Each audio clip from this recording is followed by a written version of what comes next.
Lai slavēts Jēzus Kristus! Ar sveicieniem 1. adventē. Katoļu baznīcas jaunajā numurā šādi raksti. Dievs vēlas atjaunot tik vienu cilvēku arhibīskapa uzruna. Vatikāna ziņas. Vatikāns izdod dokumentu Pāvests tiekas ar cirka māksliniekiem. Evanģelizācija rezultāti ir atkarīgi no ticīgo saiknes ar Kristu. Latvijā. Dievs paceļ pagurušās sirdis.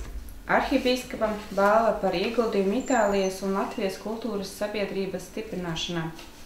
Biržgalas ticīgajiem valsts svētkos dāvana. Krusta zīmes iesvētīšana. Lasījumi Zenta Mauriņa 115 dzimšanas dienā. Sarunas ar jauniešiem par dzīvību, nāvi, cilvēka un Dieva attiecībām.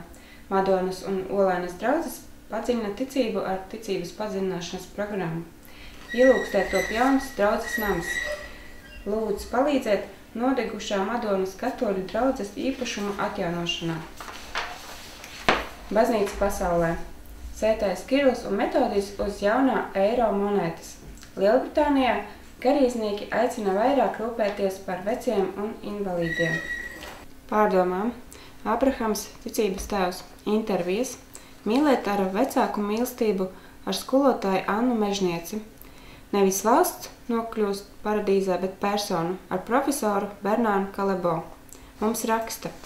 Sirsnīgais darbam rūķis, priesteris Aigars Bernāns. Jauna grāmata. Džemma un satriecošie dzīves noslēpumi. Fotoreportāžā pirms adventa pankūku vakars Karostā, Liepājā. Sludinājumi. Kristīgi attīstošu un terapeitisks nodarbību cikls dažāda vecuma bērniem. Ogres Svētā Mēnera draudze aicina visus uz kristības, laulības un iestiprināšanas sakramenta būtību izzināšanu. Tāpat arī sveicam priesterus jubilejās. Un neaizmirstiet abonēt Katoļu baznīcas vēstnesi arī nākamajam gadām. Un iepriecināt arī savus kaimiņus. Kā arī iegādājieties Katoļu kalendāru 2013. gadam. Svētīgu adventa laiku līdz nākamajam numuram!